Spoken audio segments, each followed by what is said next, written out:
Now, just FYI, the last week's class is posted under class review as the week before and so on.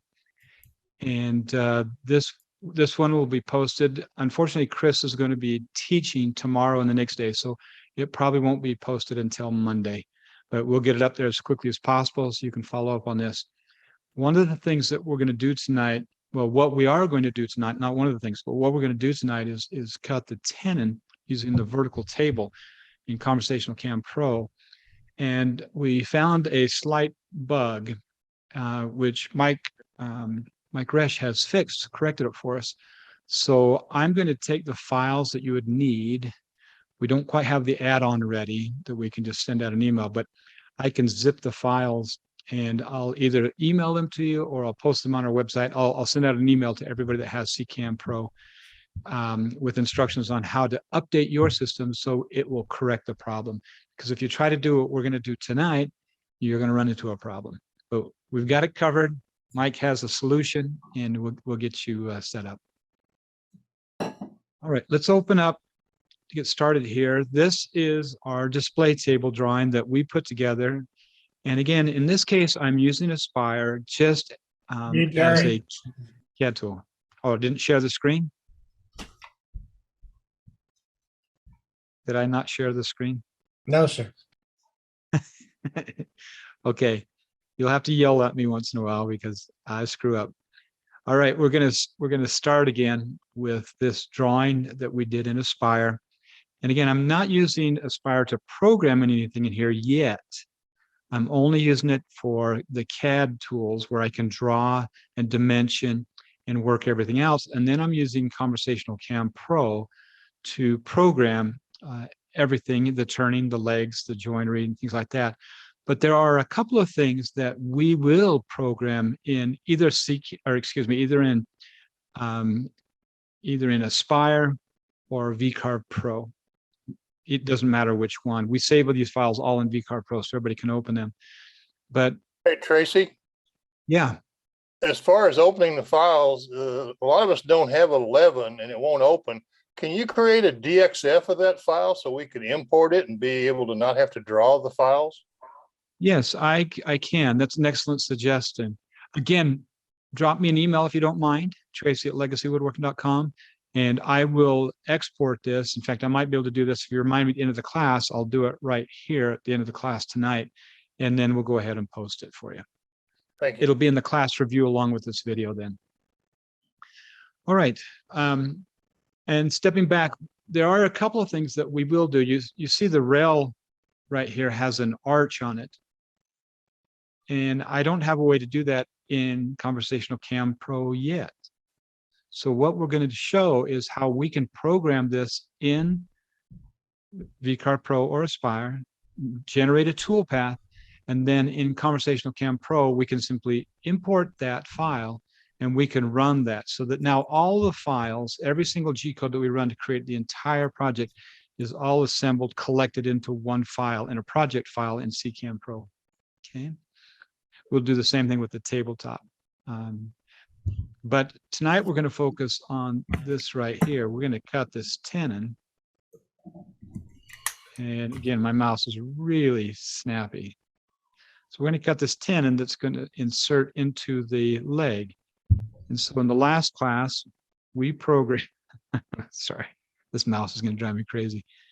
We programmed in the last class this mortise, which is offset by 1/8 of an inch, 0.125 inches. And we rotated it so it was both at 90 degrees on the outside so that when we go to put the leg of the tabletop together, the rails will be out closer to the outside and it'll be a bigger gap on the inside, right? All right, so let's open up Conversational Cam Pro real quickly.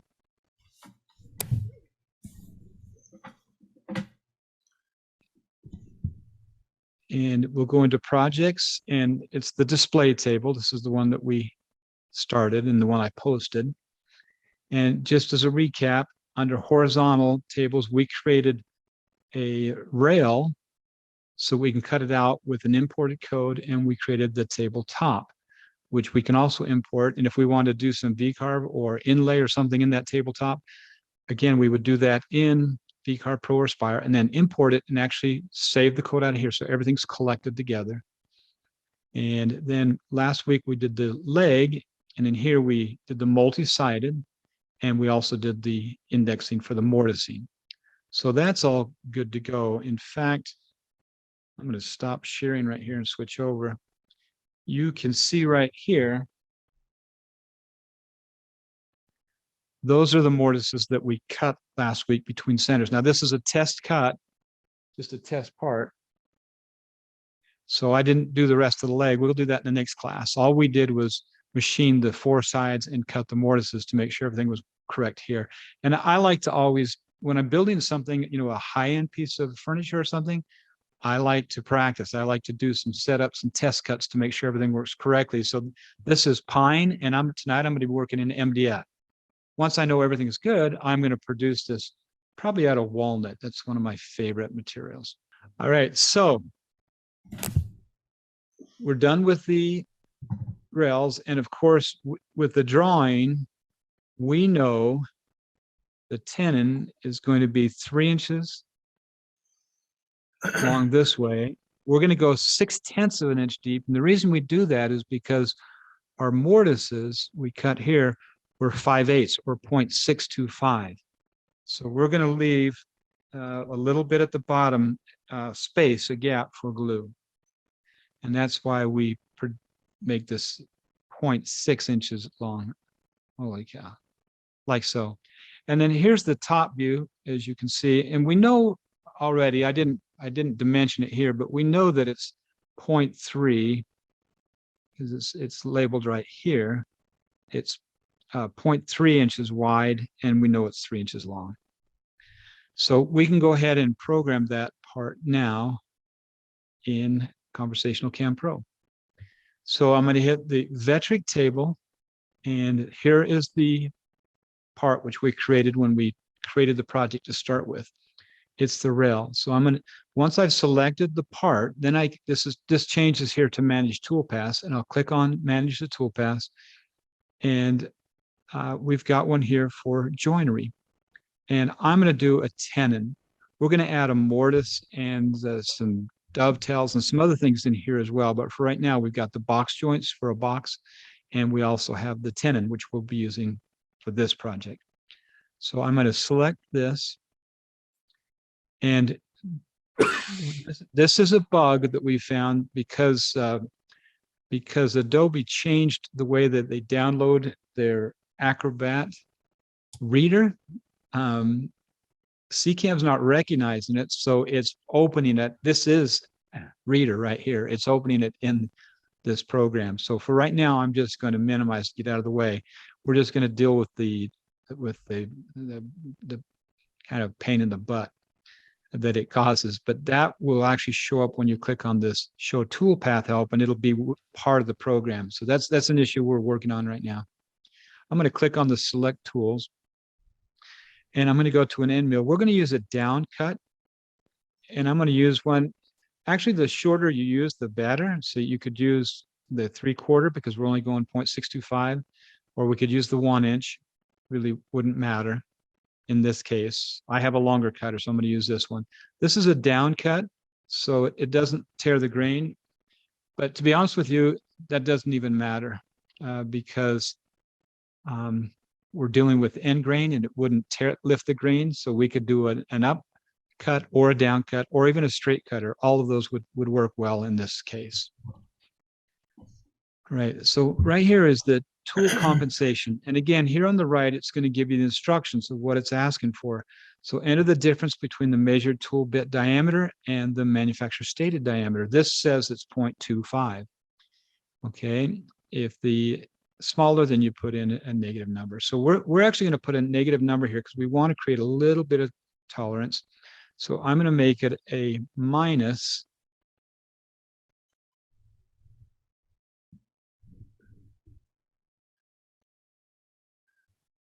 And we're going to make it 0.01 inches.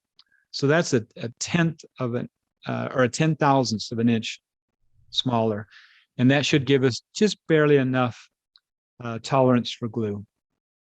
And again, this is one reason I want to do a test cut, because if that's not right, I'll come in here and modify this and then recut it. Okay, so You the see, next that's one a is hundredth of an inch. yeah. Okay, so yeah, it's a 100th or it's 10,000ths. Okay, so let me go through the numbers You're here right. real quickly. Yeah, 0.1 would be 1,000th of an inch. So 0.01 rather. 0.1 is 10,000ths, and 0.1 is 100,000ths. So we're going to use the 0.1. Tracy, does that leave that on both sides? Yeah, what that's doing is it's saying, all right, this bit is the overall diameter of the bit is 10,000ths of an inch smaller than the actual stated size. And so when I go to cut it, it's going to move it over all the way around the border. It's going to move it over 5,000ths all the way around. So it'll open it by 10,000ths. Okay. Gotcha. Thanks. Right. And then we're going to select the number of tenons. So you can do, 2 tenons or differently, but in this case, we've just got a single tenon, so I'll use 1. And then the X position for the tenons. Now, this is a little tricky because you remember, normally you think X axis, the length of the part, but in this case, this is how the part is sitting in the machine. The X axis is left to right. And so when it's asking for the X axis, it's asking, where do you want to place it? And we want it right here in the center of this blank, which is 3/4 of an inch. So my X axis is going to be, we set the 0 to this point. So we're going to come back a negative 3/8 of an inch. So I'm going to enter here a minus 0.375. And that'll put it in the middle of the rail. Okay, then the Y position for the tenon start. All right, and this will be the edge of the bit. So this is the actual tenon, not the center of the cutter, but what the actual tenon where it's going to start. So we're going to start it at 0.5. And again, if we go back to our drawing to see that, it's measured right, right there. So we're going to come back 0.5, and we're going to end at actually 3.5. This is 4 inches wide. So we're taking off a 1/2 inch on each side. So we're going to end at 3.5.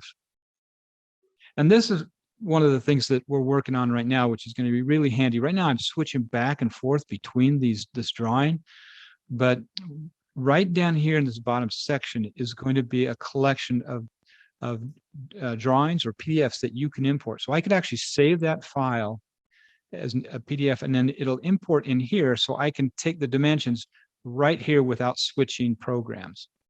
That's going to be pretty freaking awesome. All right, it says, do you want a radius for the tenon? So do you want the tenon to be square? And a lot of times it is cut on your table saw, but in this case, it's no, because our mortise is rounded because it uses a round router bit, and we didn't chisel the corners out. So we're going to use a radius. And the radius that we're going to use is the same as the router bit. So it's 0.125. Okay, 1/8 of an inch. We're using a 1/4 inch cutter, so the radius is 1/8 of an inch. All right, now it's asking for the Y position for the tenon end. And this one is going to be 3.5. And again, if I had measured this correctly, I would have actually, let me just pin this out real quickly.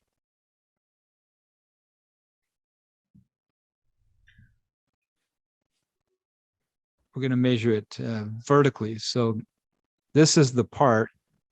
Let me try and move it into the middle of the screen more. Okay, so this is the tenon right here, and we're starting from this corner right here. So from here to this very end right here, we know is 0.5. And also from this end to this end of the tenon is 3.5. Okay, so that's what we'll put in here. And there's the 0.5 and the 3.5.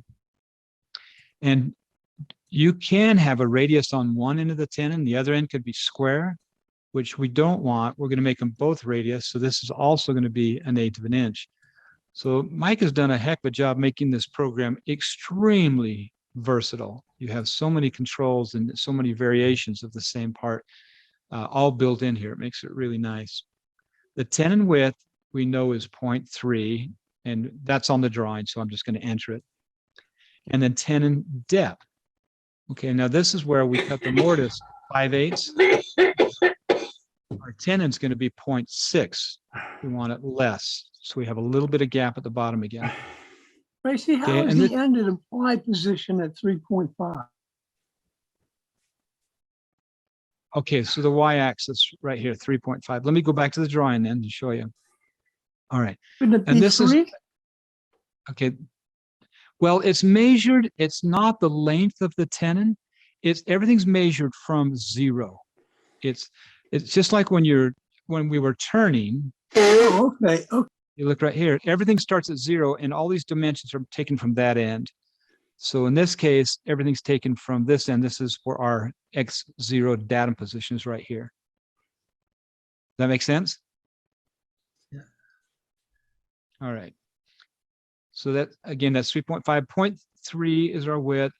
0.6 is our depth. This is not a stepped tenon, so we'll say no. It's just a straight tenon. And auto calculate the step over, and that's fine. It'll do 40% of the diameter of the cutter for any step over, which is perfect. And then here we can input the feed rate, and I'm going to set it for, say, 150 inches a minute. And our pass depth, now I'm cutting in MDF. This is really light. I can cut pretty deep. In fact, I could probably cut this all in one pass, the 0.6 of an inch. But I'm going to put it at 3/8 of an inch. We'll make it in 2 passes. So it'll do a lot of it in the first pass, and then it'll come back, do a second pass for the final depth. If I was doing it out of a harder wood, I may not be able to go as deep.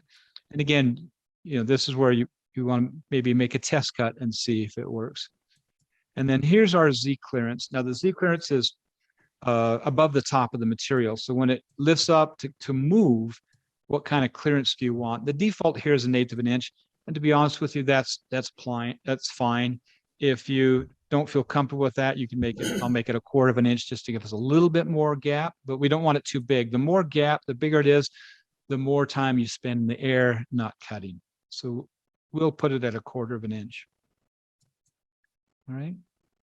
And then we'll come down here and click on finish and save. All right. I need to move this. It's right in my way right now. So we'll move that out of the way.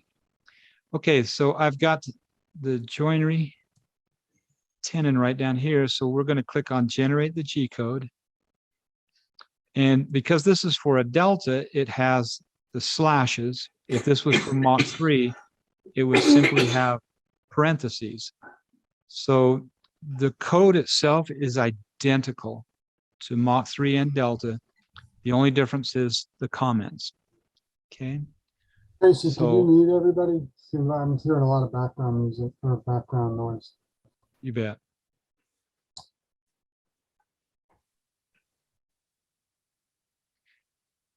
Okay. So I've muted everybody. If you want to talk, you can just hold down your space. Actually, I think you just tap your space bar and talk, and then tap it again. It'll turn it off. I think somebody gave me that last time we were trying it. All right. So here's our code. And once you learn G code, you would be able to look through and see exactly what's happening. Okay. Main thing here is that it's asking for bit number 2, which is our 2105. That's the down cut 1/4 inch. And then it's going to turn our spindle on, and then it's going to start cutting. That's really all there is to it. Pretty simple. All right. So we would save out this G code. Now, I have already saved it onto a flash drive. So let me just put a flash drive in here and we'll do it. Tracy, did you Okay. save the spindle speed? Did you adjust the spindle speed when you were in that form before this? Let's go take a look real quickly. So here we are in the joinery. And again, this is that kind of bother. We'll just minimize that. Okay, so if we go into the tool, Oh, it's in And the we- tool. Okay. yeah, and it's the down cut here, this 1 inch. It has the spindle RPM, it's 16,000 RPM here. And you can change this and it'll just use that. I'll talk with Mike, we may want to add spindle RPM into here so it would default to the 16,000 or whatever this value is, but you could change it right in here. I think that would be a nice touch. That's why I asked, because I know you have the option, you have the ability in Aspire to adjust that when you edit your tool, but you're not Right. editing your tool data. Okay, great. Thank you. Okay, so there we are, and it's going to turn it on right there, 16,000, that was within the tool. And the feed rates for the cutting here are all 150 inches a minute. There's also one other thing that I noticed that I would probably change. I'll work with Mike, but when this is plunging down to the very first cut, it goes at the plunge feed rate in the tool. Again, if we go back into here and we open up this tool and we look at the plunge feed rate is 40. So when it's cutting, we want it at 40, but for rapid positioning, we would want this to be much faster. We'd want a G0 there instead of this.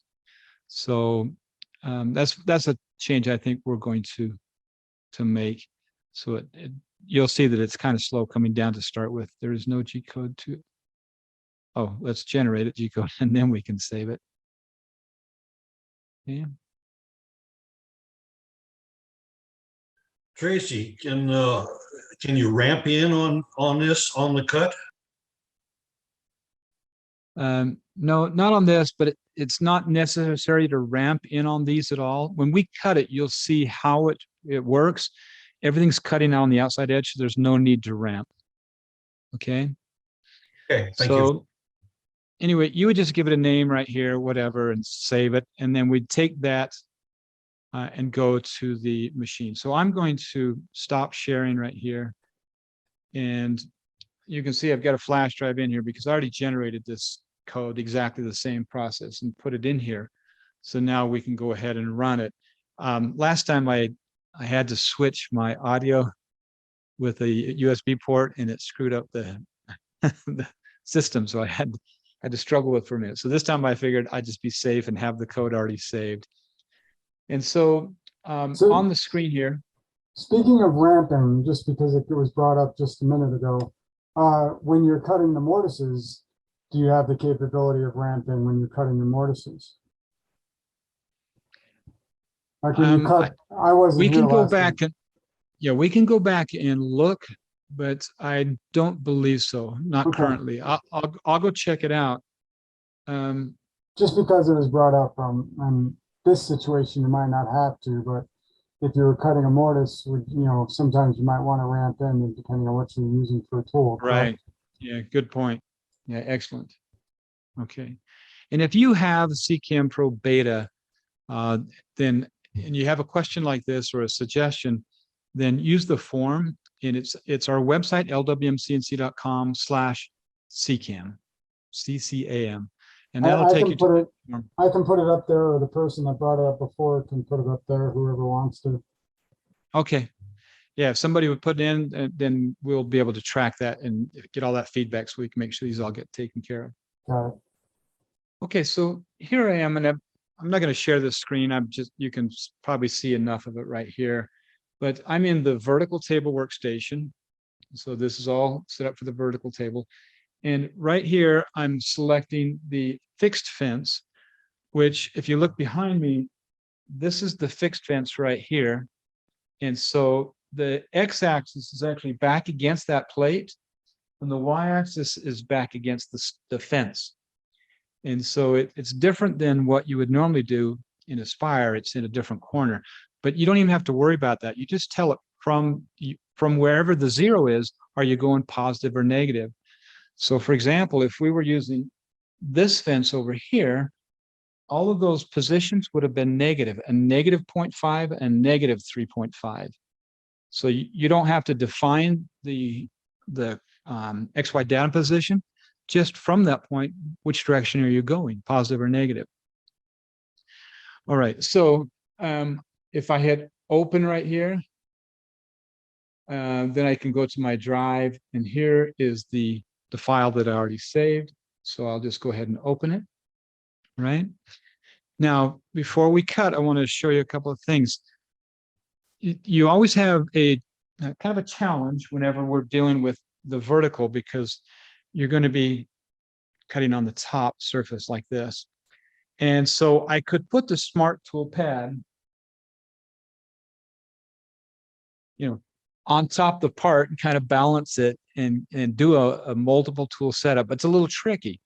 So we have come up with two different methods, and this is not all my idea, so I can't take credit for it, but sometimes I do. Okay, so there's two ways to do it. If we were going to do multiple tools, then we have to use the Smart Tool.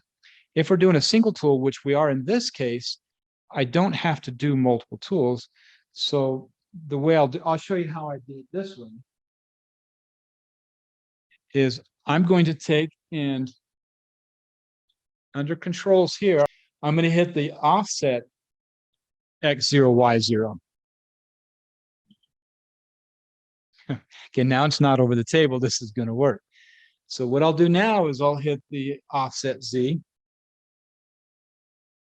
and it stops where I want it. Now, before I hit that offset Z, I may drive it up and down, and wherever I want it set to, I then zero the Z on the screen, just like we do in Mach 3. Just click on the Z and it would zero it. So I have done that. It's in position. Now I'm going to take my sample piece here, and I'm going to put it in here, and I'm just going to raise it up to that bit, and that will set the part to the Z instead of setting the bit to the Z. Okay.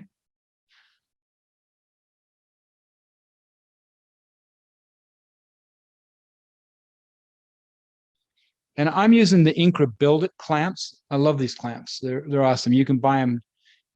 You used to be able to buy them directly from Incra. I think you still can, probably.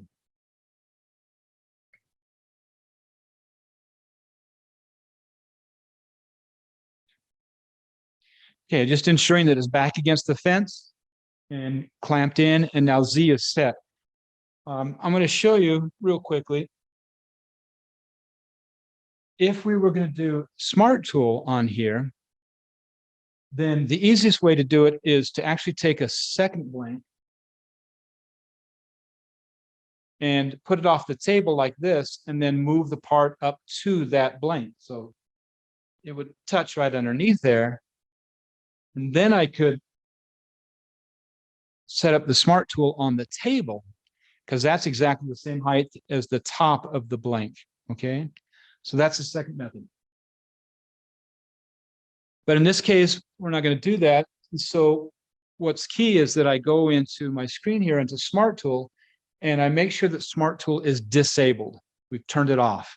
So it's not going to touch the Smart Tool when it runs. It's just going to go cut because it's already been set, and we're using a single tool. Okay. That's all there is to it. I have already set the fixed offset to this edge and this back edge. So that's preset. You may need to set it up depending upon your vertical vise, but I did that with a laser pointer. And so now we can go ahead and start the program. I'm going to zoom in on this so you can kind of see it a little bit better from this angle.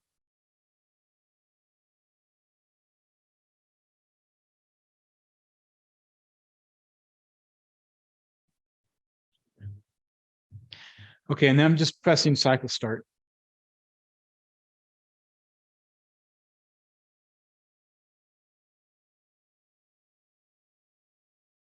Now this is where it's coming down slow, only 40 inches a minute. And we'd want to make this correction so it goes faster.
Okay, so you can see how it cuts. This is why I didn't need a ramp, is because it's always cutting on the outside. Now, the first cuts were just wasting material that were slightly oversized from the tenon, and then the last cut is just to finish the tenon itself. And again, in MDF with this cutter, I probably could have done this all in one pass, but I chose to do it in two. And if I was doing hardwood, I might do that anyway. Right, so now we're going to test this and see if it's going to work. I'm going to adjust the camera a little bit.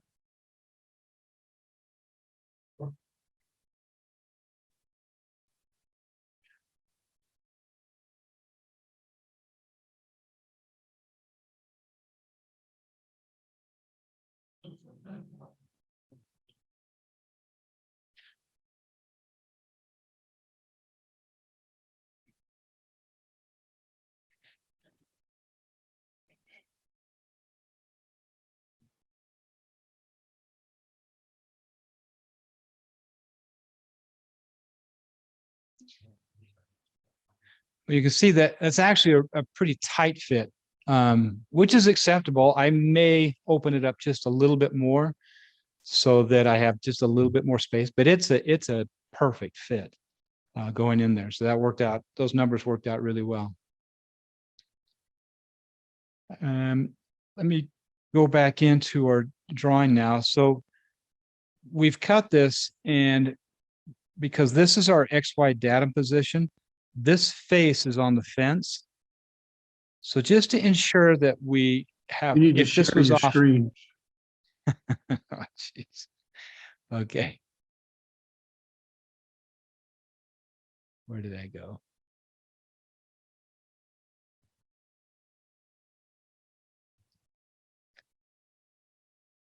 You got a rookie at the wheel here. Okay, so let me go back in. So again, when we look at this tenon, this is how it's set up. The vise is back here and the fence is right here. And so if this happened to be off, by 5/1000ths of an inch, 10/1000ths of an inch or something, we would want to make sure that they were exactly the same. So how we flip these is kind of important. So what we're going to do, I'll flip this back off to the camera and I'll show you how I would switch these.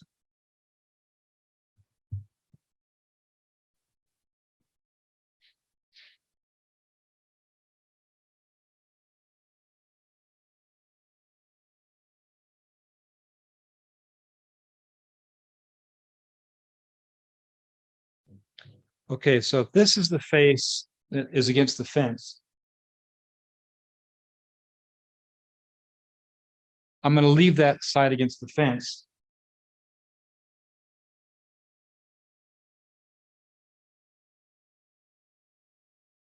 Like so. And now what I'm going to do is I'm going to tell it to go to the offset X0, Y0. This time we'll move it to the proper place first.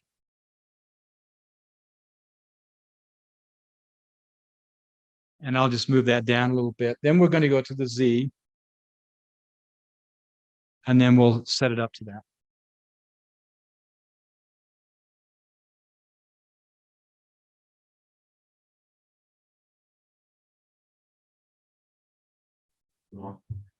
Okay, and then we could just press cycle start and it would cut immediately the same exact way. So pretty simple. Mike's done a great job on this, putting this together. Okay, any questions? Yeah, Tracy, I need to verify something on my Artie.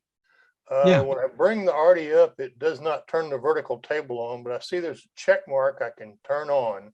Is that the equivalent of all I need to do? In the tool, in the machine database, when you select arty and you go over and look at the settings, vertical table is not checked. I checked that. Is that all I need to do? Are you talking in Mach 3 or are you talking in CCAM Pro? In CCAM Pro.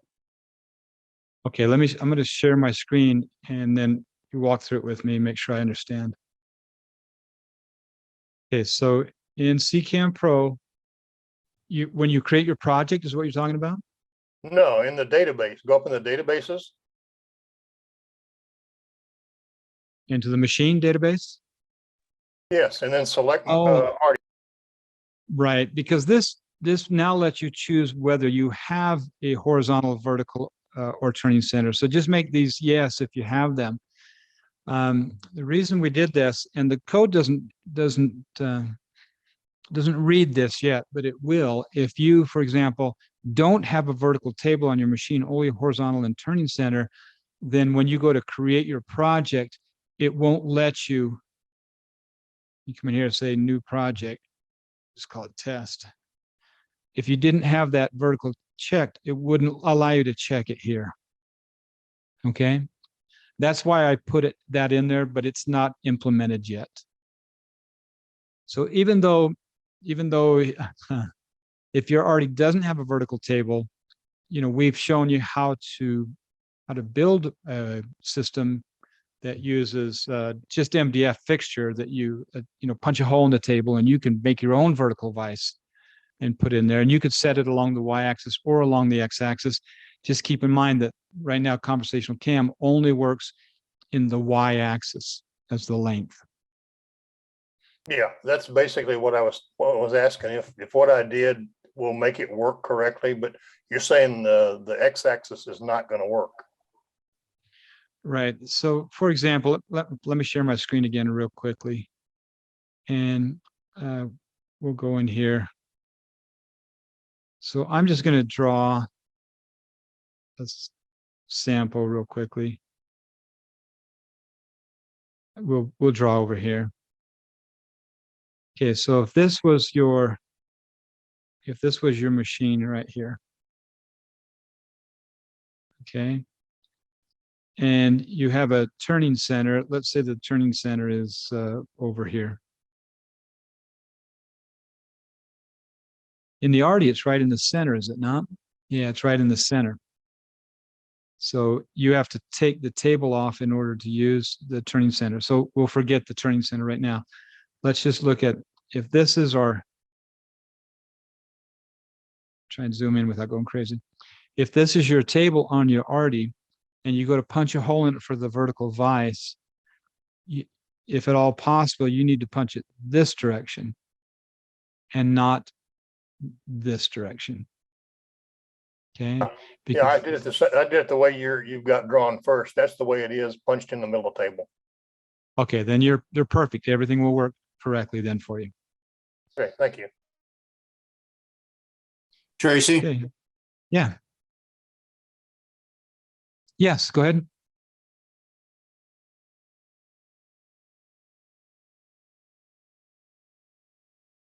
I lost somebody's audio. I guess I got to keep holding the space bar. Oh, that's what I assumed. Yeah, first I time. let go of it and it went off. That's all Okay, right. yeah. So Yes, now we know. I built the exact vertical table, but I mounted it at the end where my first table would be that I don't have on my RD72. And I mounted it on the side. It has the exact same hole pattern as your vertical table. But instead of running in the Y direction, of course, my vertical vise runs in the X direction. So I'm 90 degrees off. Are you eventually going to fix this in CCAM Pro? That's a great question. Do you have the beta version? No, I don't. Okay.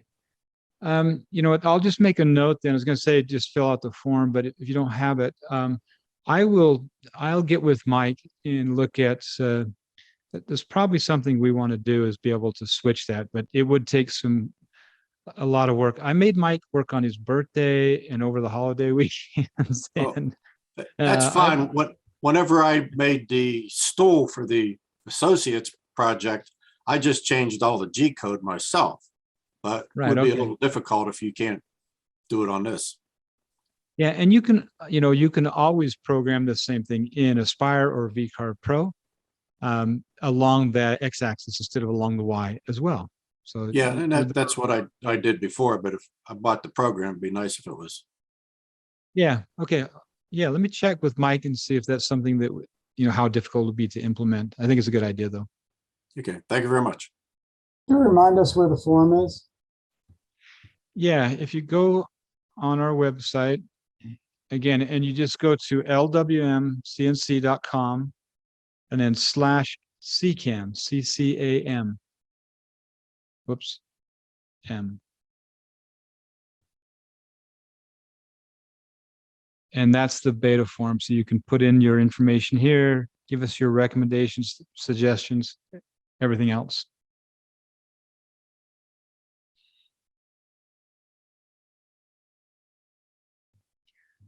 Okay, any other questions? Hey, Tracy, good evening. It's Norm. I do have a question. I submitted it on the form on the website for you, but can we turn something in an ellipse or an oblong instead of always turning round with CCAM Pro, or is that going to be something you add later? Because this is an indexer, right? I mean, you can index. It's not necessarily a Right. lathe where you have to turn perfectly round all the time. And now we have done something like that in the past, but we hand programmed it. CCAM Pro, right, currently there's no way, because you can't obviously rotate it. And I guess you could adjust Z axis at the same time that you're rotating. That's one way to do it. Another way that we've done it is to actually index along the side surface, or I guess you could do it on the top, and then just index it and run that bit down along, surface and keep multiple surfaces through, a certain degree. There's ways to do it, but it's pretty tricky. So we'd have to look carefully at that. It's not something that's available right now. Okay, thanks. Tracy Ski, how do we tell CCAM Pro that we're using Mach instead of the Delta? Okay. So when you go into CCAM Pro, very first thing, as soon as you install it, it should say you need to choose a machine. And so it'll take you into databases and machine database. And then you're going to select your machine. So for example, if I said an Arty, you notice that right here in the controller, it says it uses a Mach 3. When I went to the 4x8 Gen 3, then the controller right here is Delta. So whatever machine you're using, if it just make sure it has Mach 3 right here, if it's a Mach 3 system. Okay. So Okay, easy enough. Thank you. You bet. We've changed this quite a bit so that you have a lot of versatility on how what machine you're using and how you set it up. You can name your own, create your own machine, put all the dimensions and all of the figures in here. So it's quite a bit more powerful than it was before. Okay, any other questions? Tracy, can you show me how you change the layer order? The help section says you can do it, but I can't figure out how to make it work. You're talking about in Aspire? Yes, sir. Yeah, this is where you would go at first, and there's no way to arrange it here.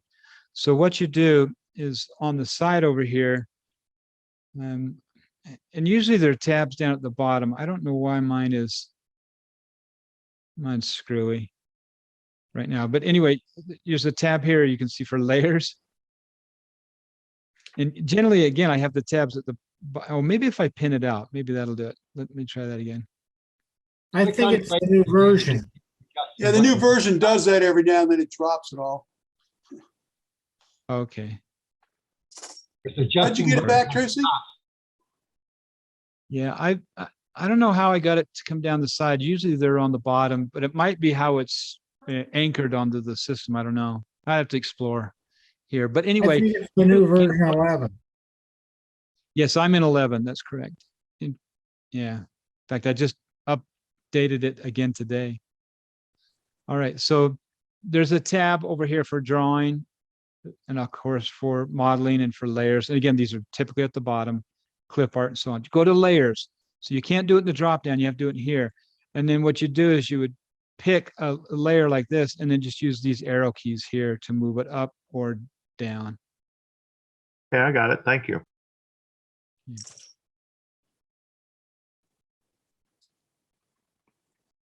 Okay, any other question? Tracy, do you have an idea? Oh, go ahead. We got two. Okay, go ahead. Do you have an idea when CCAM Pro will actually be out versus the beta version? I don't at this point, because it'll all depend upon the testing and, when we want to, at what position do we want to release it? Do we want to wait till it's all perfect and then release it? It might be a while. Do we want to make sure all the toolpaths work correctly and it has everything that makes it functional and then update later? Most likely. So I would think I need to get with Mike and kind of go through the database of all of the forms that have been submitted and check and test. Like I say, we just found an issue with this tenant, just barely. So I do want to make sure they're all tested before they go. Hopefully we can do this. I would hope within 30 to 60 days, and then we could launch the official version. Okay, if you got the beta version, and every time you send out a correction or an update, is all that retroactive updates in each one of them, or do you have to put them in sequence? Okay, there's two things. When you update, okay, let me go back into CCAM Pro. If you go under Help, you can say Install Add-ons right here. And what this is for originally was so that you could say, we have a brand new toolpath that we just created. And some of those we did custom, so we charged for those if they were a custom toolpath, like the brick was done as a custom piece, and so we charged for that. Conversational CAM Pro is going to pretty much include everything that we have.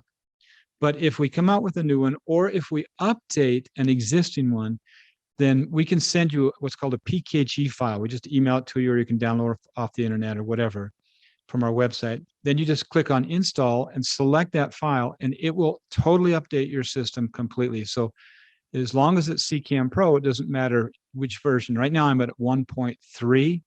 The points are minor changes. The first digit's a major change. So we've done 1.1, 1.2, 1.3.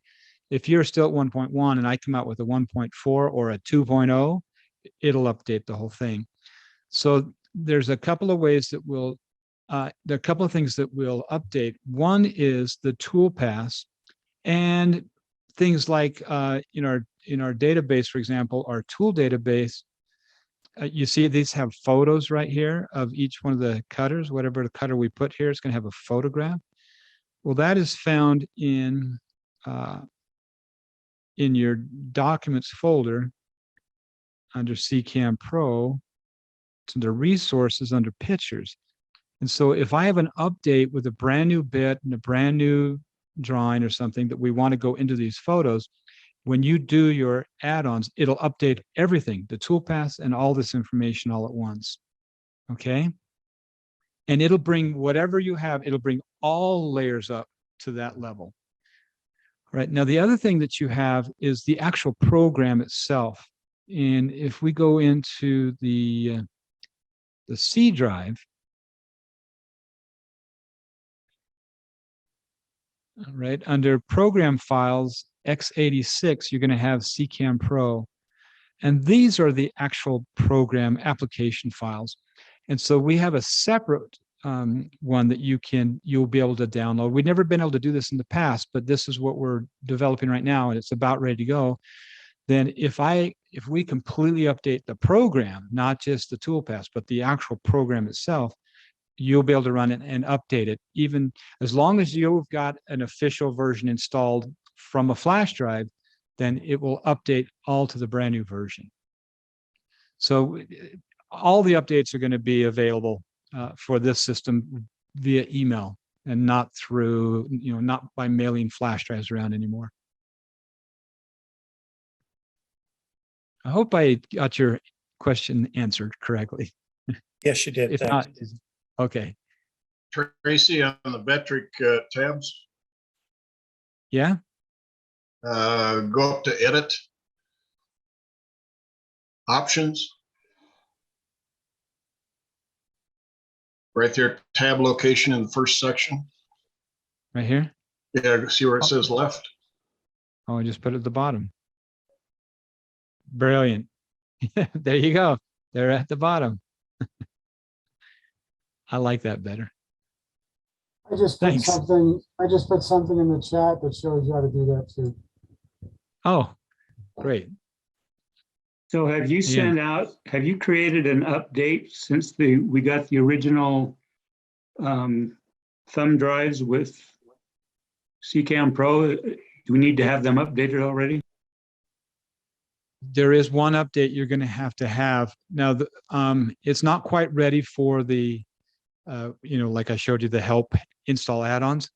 So what I will do is I'll have a zipped folder, and I'll just show you real quickly where they're going to go.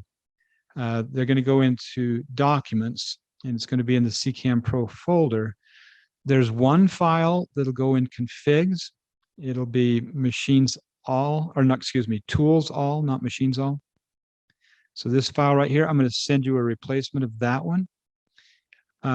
It'll also have, under resources, it will have a whole new pictures folder. So you would actually, you could either rename this one or delete it and copy the new pictures folder in here, and it'll have all of the proper ones there. And then the other place is in our templates. It's under VB scripts. And so I can send you the whole folder, VB scripts. Again, you can see I've got one here called VB scripts original. I renamed that one and copied this one in. And that way I still have the old one. So you can either do that, but at this point you can just, delete this. It's not used anymore. As soon as I know it's working, then I could go back and delete that. But that's the way I do it. I rename it so I have the original and just copy the new folder in. And inside that, we'll have the new scripts required to fix this particular toolpath that we use tonight for the tenons. Okay. So you haven't sent out any updates on the beta yet. You're just waiting right now. Yeah, I have not sent it. So I will probably send an email to everybody with that zipped folder so that you can download it from the email and unzip it and then just place it. I'll put instructions where you copy those folders to, so you know where to put them correctly. Okay. Again, once we get it with the add-ons from the help, it'll be dead simple. You just install add-ons and click on the package and go, you're done. So. Tracy, I still haven't gotten my copy of the beta. What do I need to do to get that? I think she's caught up with all of the ones. I had some brand new ones that just went in, and I think she's catching up on those. If you haven't received it, drop me an email and I'll get with Cindy, make sure I'll verify that I've got you on the list and that she's got it and she can get you taken care of. Thanks so much. Yeah, just drop me an email. How about the decal? Okay, I'm sorry. I just muted everybody. So you started talking. I cut you off. Sorry about that. We had some background noise. So go ahead and jump back in. Yeah. I know we ask often, but any update on the decals for the B axis? Oh, yeah, that's right. It's another one of those things. Yeah, okay. So what we have to do, we are putting them on and everything is working beautifully. And so I'll need to shoot a video of how to put it on and then come up with a kit. And, when I took this back into, our management group, and they said, well, we may need to charge for that kit because it's got a lot of things that weren't in there originally. And I said, okay, you give me the price. If there's a price, we'll put it out. If not, I'll let you know. So I'll have to get the kit together and then I'll let you know if there is a charge to it or not. Okay. Tracy, Yeah. this is Jim Smith. I just had a question watching the video when you cut the tenon. I didn't understand why it didn't just go around the tenon like you would normally expect, like when you do it in a spire. Why did it do the sides, then the end, and then the other side, and then the end? Why wasn't it just a continuous cycle going around the tenon? Or did I not see it right? No, you saw it right. It cuts the sides, then it cuts the ends, and then it just, and that roughs off all the material. It's just one method of roughing. I could talk with Mike and see if there's I a thought different the way to. finish, I thought the finish cut did the same thing. That's why I was just trying to get that figured out. It's not just it. I kind of tend to look at processes, and there's a lot of time being involved in backing up to do the next cut, and just going on around it's continually cutting instead of going back where it was. So just feedback. Yeah, no problem. And if you wouldn't mind, again, open the forum under our website /CCAM and put that in as a suggestion so that we can take a look at it and see if that's something we can implement. Okay, and I did send you an email today about just videos and stuff that you'll see. I've sent it about 4 o'clock tonight, so it'll be okay. Just if you look at that and talk to you later. Gonna go. Okay. Mute. All right, thanks. Alvin, check your chat. Okay, it looks like we've got about 2 minutes, and then I got to quit at 6 because I've got another appointment. But any last questions before we wrap this up? Last week you I got talked. one off topic. I'm making some prototype parts, double-sided parts for a customer, and I don't want to produce the quantities that he's going to want. And if I give it to him, I don't have any problem with giving them the code, but how do you deal with somebody else's machine as far as what type of code, the G code, G code or Aspire file? The way that I would handle that is find out what machine they have. And then if you're in Aspire and you program the Toolpath, then you just make sure that you have the post processor when you go to save it. And they've got quite a list of post processors already in there. And if not, you can contact them and get their post processor, put it right into your system, and generate the G code for their machine. That's the advantage of the post processors. It'll generate code for virtually any machine. There is no generic G code. There is I think there is a generic G code that's pretty simple, just does the X and Y things. I'd have to go research. You might want to get on Vectric's site and just post that question and ask them. Or if somebody else has an answer, feel free to jump in. But I'm pretty sure there is just a generic G code that you could try. It won't have, it'll be the bare essentials, just the coordinates and the turning the spindle on and off, so on.